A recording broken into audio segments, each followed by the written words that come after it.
सारा काम करते हुए, चारों तरफ सब कुछ करते हुए एक रिस्पॉन्सिबिलिटी, इसका ध्यान रखना। जैसे घर में क्रेडल में एक बच्चा है और मां को घर का सारा काम करना है, तो क्या वो मां दोनों चीजें कर सकती है कि बच्चे का भी ध्यान रखे और घर का भी काम करे? कर सकती है। किचन में भी जाना है, खाना भी बनाना है, लेकिन बच्चे पे भी नजर रखनी है। कर सकती है। उस सारे काम में कि किचन का भी काम, फोन भी बजा, कोई आया भी, सब कुछ भी हुआ और बच्चा भी, फर्स्ट प्रायोरिटी कौन? फर्स्ट प्रायोरिटी कौन? बच्चा। विच मीन्स सब कुछ करते हुए अगर बच्चा थोड़ा सा यहां से रोया, तो what is the mother going to do? What's the mother going to do? वो वहां से विड्रॉ करेगी, आधा मिनट यहां जाएगी, उसको क्या करेगी? प्यार से थपथपाएगी, वापस काम पर आएगी। अगर उसने वो आधा मिनट निकालकर बच्चे को नहीं थपथपाया, तो बच्चे का रोना क्या हो जाएगा?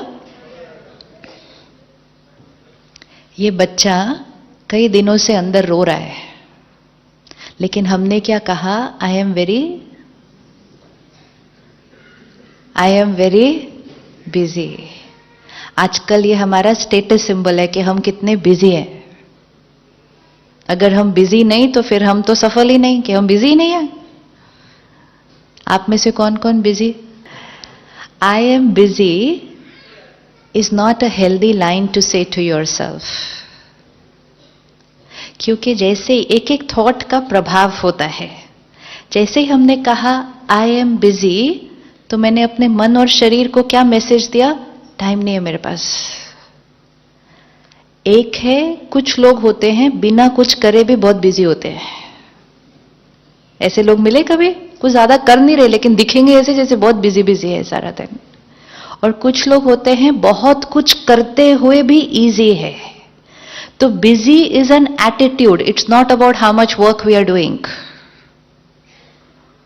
आई could be doing very little but feeling very busy, and I could be doing a lot but feeling very easy. आप में से कौन कौन बिजी है? ये थॉट को भी हमें क्या करना है?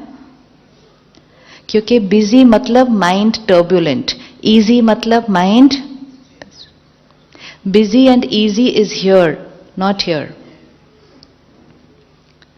It's not here, it's here. कि मेरा मन कितना रिलैक्स्ड है, शांत है, पीसफुल है, एट ईज है। एंड बिजी मतलब ये पूरा टाइम कैसा है? हलचल में है। तो सब कुछ करते हुए हमारा एक ध्यान किसकी तरफ होना चाहिए था? इस बच्चे की तरफ। ये भी काम करना है, ये भी काम करना है, ये भी काम करना है, ये भी करना है, पेशेंट भी मिलने हैं, सर्जरी भी करनी है, घर भी जाना है, सोशल वर्क भी करना है, सब कुछ करना है, लेकिन एक नजर किसकी तरफ? अगर ये बच्चा बीच में से थोड़ा सा रोया, तो हमें क्या करना था? जस्ट विड्रॉ और यहां देखना क्या हुआ, क्या तंग कर रहा है। तो ये मन कहेगा उसने आज मेरे से ऐसा कहा, तो उसको बैठ के आंसर देना था। हमने रुक कर इस मन से बात नहीं की, इसको आंसर नहीं दिए। ये पहले थोड़ा रोया तो समाज में टेंशन आई, फिर ये थोड़ा ज्यादा रोया तो समाज ने वर्ड क्रिएट किया स्ट्रेस, फिर आज ये इतना जोर से रो रहा है तो समाज ने एक वर्ड क्रिएट किया डिप्रेशन। दिस इज साइन कि हमारा मन का रोने का वॉल्यूम क्या होता गया। अगर हम टेंशन पर ही जाकर इसको थपथपा देते थोड़ा सा, तो ये वहीं चुप हो जाता। लेकिन हमने कहना शुरू किया स्ट्रेस तो नेचुरल है, तो हमने मन के रोने को ही नेचुरल कहना शुरू कर दिया। स्ट्रेस नेचुरल है, स्ट्रेस नेचुरल है, स्ट्रेस नेचुरल है। अभी श्योर नहीं है क्या बोलना है, क्योंकि मन कहता है हाँ नेचुरल है, घर जाके तो होता ही है, फिर यहां आंसर कैसे करे ये वाला ऐसा। स्ट्रेस नेचुरल है। हम में से कौन कौन क्रिएट करता है स्ट्रेस? एंगर नेचुरल है। अच्छा हाथ उठाएं जो कभी कभी गुस्सा करते हैं, हाथ उठाएं जो दिन में एक बार कर लेते हैं। हाथ उठाएं जो दिन में कई बार कर लेते हैं। बीमारी अच्छी खासी है, क्योंकि विच मीन्स हम दिन में कितनी बार अपनी खुशी को क्या कर रहे हैं, अपनी हेल्थ को क्या कर रहे हैं, अपने रिश्तों को क्या कर रहे हैं, and in the name of कि एंगर तो नेचुरल है। जो पूरी हीलिंग कम्युनिटी है, ये कम्युनिटी अगर नेचुरल की परिभाषा को बदल दे तो समाज की डेफिनेशंस चेंज हो जाएंगे। अगर डॉक्टर हमें कहता है स्ट्रेस तो नेचुरल है, तो पेशेंट कहेगा ऑब्वियसली स्ट्रेस तो नेचुरल है। तो डॉक्टर को खुद अपनी डेफिनेशन को चेक करना पड़ेगा कि क्या रियली स्ट्रेस नेचुरल है या ये मेरी एक अननेसेसरी क्रिएशन है। किन वजह से स्ट्रेस क्रिएट होता है, just check normal day to day routine में किन वजह से स्ट्रेस क्रिएट होता है। स्ट्रेस क्रिएट होता है तो गुस्सा भी आ जाएगा, irritation, they all one chain. ये पूरी एक फैमिली है, दो परिवार है। एक परिवार का हेड है अहंकार, ईगो। जहां ईगो है वहां स्ट्रेस है, गुस्सा है, इरिटेशन है, हर्ट है, हेट्रेड है। ये एक फैमिली है। दूसरी फैमिली, दूसरा परिवार कौन है? दूसरा परिवार कौन है? जहां पीस है, लव है, कंपैशन है, केयर है। ये दो परिवार है। इनमें से कुछ कुछ सदस्य नहीं आते हमारे घर। अगर ये आते हैं तो सारे आते हैं। एंड द ब्यूटीफुल पार्ट है, जाते हैं तो भी सारे जाते हैं, क्योंकि इनकी सबकी यूनिटी आपस में अच्छी है। Because they all interconnected. जो स्ट्रेस्ड है वो इरिटेट तो हो ही जाएगा। हाँ, they are just a sign of weakness and health, that's all. It's either health or it is disease. अगर मेरा इम्यूनिटी सिस्टम वीक है तो बहुत सारी बीमारियां इकट्ठी आएंगी। तो मैं आपके पास आई, आपने कहा ये खाओ, ये करो, इतना करो, इम्यूनिटी सिस्टम क्या हो जाएगा, ठीक हो जाएगा, सारी बीमारियां इकट्ठी जाएंगी। तो देयर टू फैमिलीज।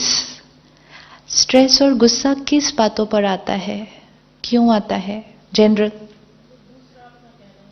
जब दूसरा अपना कहना नहीं मानता, और टाइम मैनेजमेंट प्रॉब्लम, और लोग हमारी एक्सपेक्टेशंस को मीट नहीं करते। अच्छा, और फाइनेंशियल अप एंड डाउन, और lack of confidence. Anything else? Stress होता है, गुस्सा आता है, कब? पूरा सीन माइंड की स्क्रीन पर सामने लेकर आइए। जब लास्ट गुस्सा क्रिएट किया था, सीन क्या था, परिस्थिति क्या थी, सामने वाले ने कैसा व्यवहार किया था, और हमने कैसे रिएक्ट किया, पूरी सीन को देखें। अब इस सीन को थोड़ा सा रिवाइंड करके फिर से देखें। सीन सेम, लोगों का व्यवहार सेम, जो बात थी वो सेम। अगर मुझे आज चांस मिले, क्या मेरे पास ऑप्शन है उसी सीन को एक अलग तरह से करने का, एंड अपने आप को वो दूसरी तरह से करते हुए देखे? किस किस को दिख गए दोनों सीन दिखे? पहले वाला ऑप्शन, सेकंड ऑप्शन। क्या चेंज देखा अपने अंदर सेकंड ऑप्शन में? एनीबडी? सपोज आपके क्लिनिक में, आपके हॉस्पिटल में किसी ने बहुत बड़ी गलती कर दी है, राइट? किसी से बहुत बहुत बहुत बड़ी गलती हो गई है। वो नर्स हो सकती है, वो एडमिन स्टाफ हो सकता है, anybody it could be, who's made a blunder, very big one, and we have to respond to the situation. And उस क्षण हमने रिएक्ट कर दिया। तो रिएक्ट किया तो हमारी फीलिंग कैसी थी, बोल कैसे थे, व्यवहार कैसा था? एंड अब जबकि हम उस सीन को रिवाइंड करके फिर देखते हैं यहां आराम से बैठकर, do we feel another way was possible या that was the way? Another way was possible, right? उस टाइम नहीं वो ऑप्शन आया, अभी तो आ रहा है। अभी ये करना एक्सरसाइज इसलिए इंपॉर्टेंट है क्योंकि ये एक्सरसाइज करते ही हमने अपने मन को दिखाया कि अनदर वे वॉज पॉसिबल। अब ये अनदर वे जब हमने यहां देखा, ये यहां रिकॉर्ड हो गया और हमने इस मन को कहा कल फिर कोई गलती करेगा। बातें तो रोज आने वाली हैं, कहना लोग नहीं मानेंगे, लोग अपने अनुसार चलेंगे, किसी से गलती भी हो जाएगी। सामने वाला गलती करेगा, लेकिन क्या मेरे को गलत तरह से ही रिएक्ट करना है हर बार? एंड गलत तरीका मतलब वो जिसमें मेरी शक्ति जाती है, मेरी सेहत खराब होती है, मेरे रिश्ते अफेक्ट होते हैं। That is damaging for me. So now what did we see in the second option? क्या दिखाई दिया? यू हैव एक्सेप्टेड, तो रिस्पॉन्ड क्या था? एक्सेप्ट किया तो क्या दिखा? फॉरगिवनेस। दिखा क्या? व्यवहार में क्या डिफरेंस दिखा? सी, दिस इज ऑल्सो मेडिटेशन कि रिफ्लेक्ट करके, जैसे एक एक्टर है, एक एक्टर के पास एक रोल है, एक स्क्रिप्ट है, एक डायलॉग है, तो वो सीधा जाके परफॉर्म नहीं करते, पहले क्या करेंगे? उसका रिहर्सल करेंगे। तो रिहर्सल में वो पूरा देखेंगे ना कि ये सीन होगा, हम कैसे एक्ट करेंगे इसको। ये जो अभी हमने किया, ये भी एक रिहर्सल है कि सामने वाला गलती करेगा। या कुछ ऐसे लोग होते हैं जिनका कोई एक टिपिकल संस्कार होता है जिसको लेकर हम रोज ही एक बार इरिटेट हो जाते हैं। आपके आसपास कोई ऐसा है ना? वो फिर हम कल शाम को देखेंगे क्यों ऐसे हैं वो।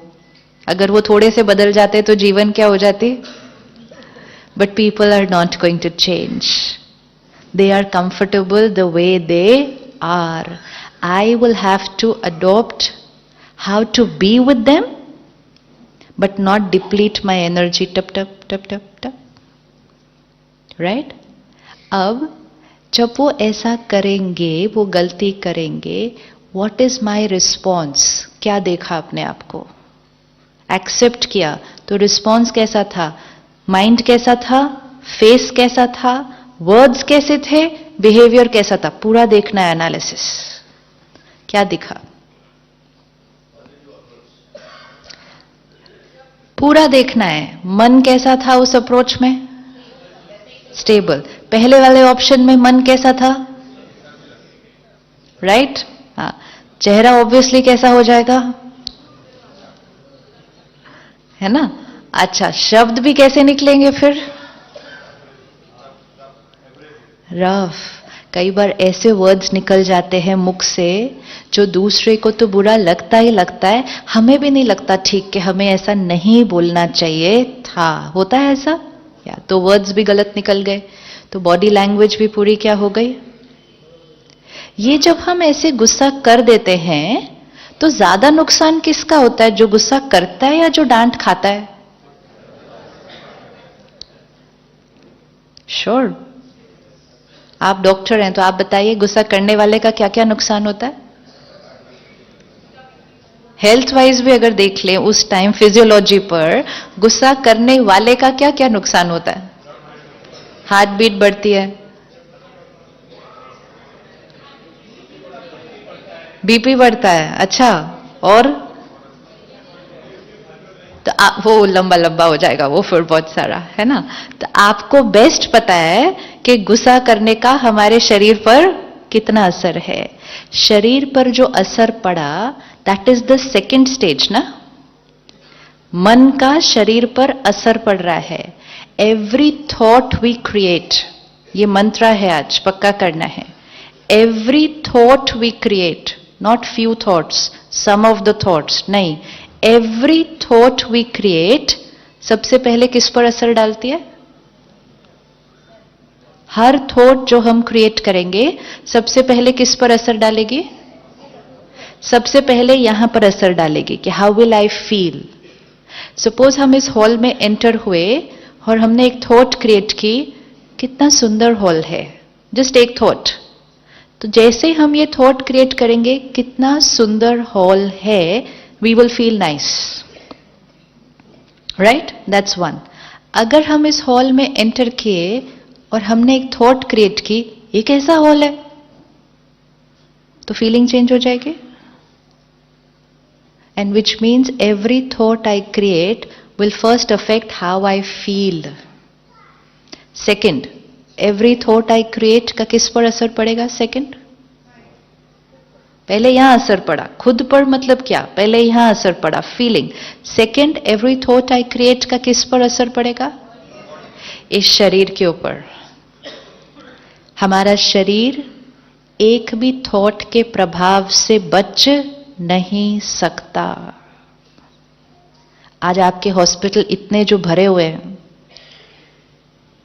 और आप सब इतने जो सक्सेसफुल हैं, और आने वाले समय में 100% है कि और ही सक्सेसफुल होने वाले हैं, ये भी सर्टेन है। एक ही इंडस्ट्री है जिसको कोई टेंशन नहीं होनी चाहिए अपने फ्यूचर की, क्योंकि जितना कलयुग बढ़ता जाएगा उतना लोगों की सोच क्या होती जाएगी? और नेगेटिव होती जाएगी, उतनी बीमारियां क्या होंगी? बढ़ती जाएंगी। आज ट्रीटमेंट इतनी सारी हो गई, लेकिन बीमारियां उतनी ज्यादा बढ़ गई, because our body can not escape the influence of a single thought. तो मन पर असर, शरीर पर असर, फिर every thought will have an effect on, every thought will affect on, every thought will have an effect on the person for whom it was created. हम जो थॉट क्रिएट करेंगे वो एक एसएमएस की तरह, एक व्हाट्सएप की तरह चला गया। कई बार क्लिक होने के बाद लगता है, लेकिन उतनी देर में तो वो चला गया। मतलब थॉट क्रिएट की तो वो चली गई।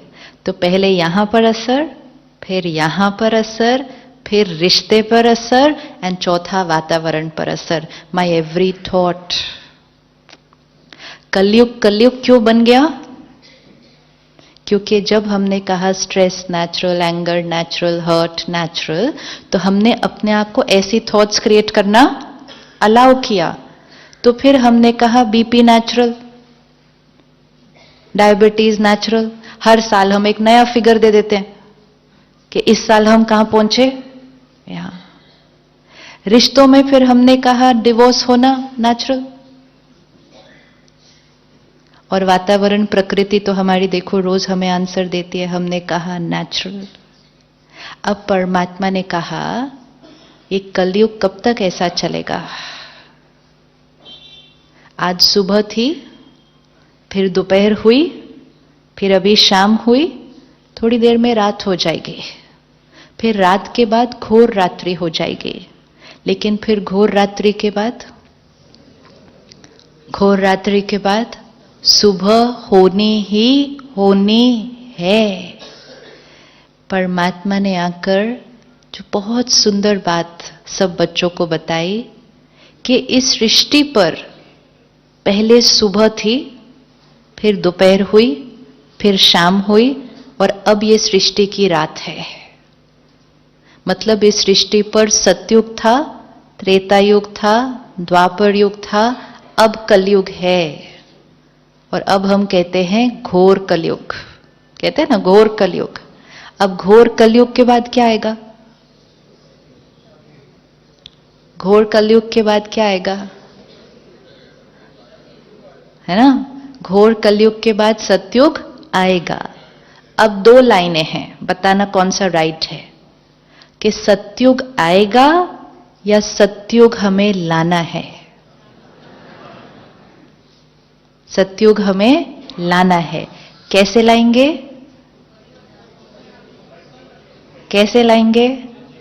Every thought is going to affect how I feel, how the body is, how my relationship is, how my environment is. जब थॉट नकारात्मक थी तो फिर हमने कहा डिप्रेशन स्ट्रेस नेचुरल, बीमारियां नेचुरल, रिश्तों में टकराव नेचुरल, कलयुग नेचुरल। अब हर थॉट जब प्योर होगी तो आत्मा शक्तिशाली नेचुरल, शरीर हेल्दी नेचुरल, रिश्ते ब्यूटीफुल नेचुरल एंड सृष्टि पर सतयुग नेचुरल। आपको पता है सतयुग में डॉक्टर नहीं होंगे?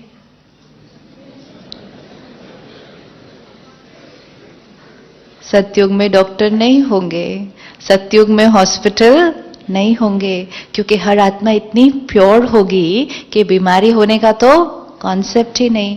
इसीलिए देवी देवताओं को क्या दिखाते हैं? कंचन काया, मीनिंग परफेक्ट बॉडी। देवी देवताओं की मूर्ति अगर खंडित होती है तो स्थापन नहीं करते, क्योंकि देवी देवताओं की मूर्ति खंडित हो ही नहीं सकती, क्योंकि आत्मा प्योर तो शरीर बीमार हो ही नहीं सकता, और आत्मा इम्प्योर तो शरीर हेल्दी रहे वो हो नहीं सकता। कुछ कुछ थोड़ा थोड़ा चलता जाता है उसका। तो जब हमें पता है कि गुस्से का हमारे ऊपर इतना इफेक्ट होता है, फिर हम गुस्सा क्यों करते हैं? हो जाता है, हम नहीं करते। थोड़े दिन पहले एक प्रोग्राम में we were doing a workshop, तो I just said next 10 days experiment that we will not get angry. तो सबने कहा हाँ नेक्स्ट 10 days हम अपने ऊपर अटेंशन रखेंगे, सिर्फ 10 दिन कि हमने गुस्सा नहीं करना। तो वापस सेंटर पर गए तो एक भाई ने फोन किया, सिस्टर बाकी सब लोग कर लेंगे लेकिन मेरी छोटी सी प्रॉब्लम है, मैं गुस्सा करता नहीं हूं। वो तो अपने आप आता है, तो मैंने क्या करना है? वो लोग तो ध्यान रख लेंगे, मुझे क्या करना है? मैं करता नहीं हूं, वो तो अपने आप आ जाता है। गुस्सा हम करते हैं या अपने आप आ जाता है? गुस्सा हम करते हैं या अपने आप आ जाता है? यहां से वापस जाने के बाद काम करना है, करवाना है, बच्चों को संभालना है, लोगों को चलाना है, सब कुछ करना है, बट विदाउट यूजिंग दिस डिप्लीटर। ये डिप्लीटर है जो हमारी एनर्जी को क्या करता है? वेस्ट, हमारी हेल्थ को अफेक्ट। क्या ये पॉसिबल है कि हम इसके बिना चलेंगे? जैसे ही माइंड को एक थॉट दिया, ये बहुत मुश्किल है, क्या हो जाएगा? एक एक थॉट इतनी ध्यान से करनी चाहिए। दुनिया में सिखाते हैं सोच कर बोलो, परमात्मा कहते हैं सोच कर सोचो। क्या सोच दिया? अगर आप किसी बच्चे को कहो ये उठाना, और साथ में आपने उसको एक मैसेज दिया, लेकिन है बहुत मुश्किल, पता नहीं तुमसे होगा कि नहीं होगा, तो वो बच्चा कर पाएगा उसको? तो जैसे ही आपने उसको कहा उसको उठाना, और अगर उसको लग भी रहा होगा कि थोड़ा मुश्किल है, आप इमीडिएटली सेकंड थॉट उसको क्या देंगे? बहुत ईजी है, उठाओ, I am there with you, come on, वो कर लेगा। एक एक थॉट अपने आप को क्या देने हैं?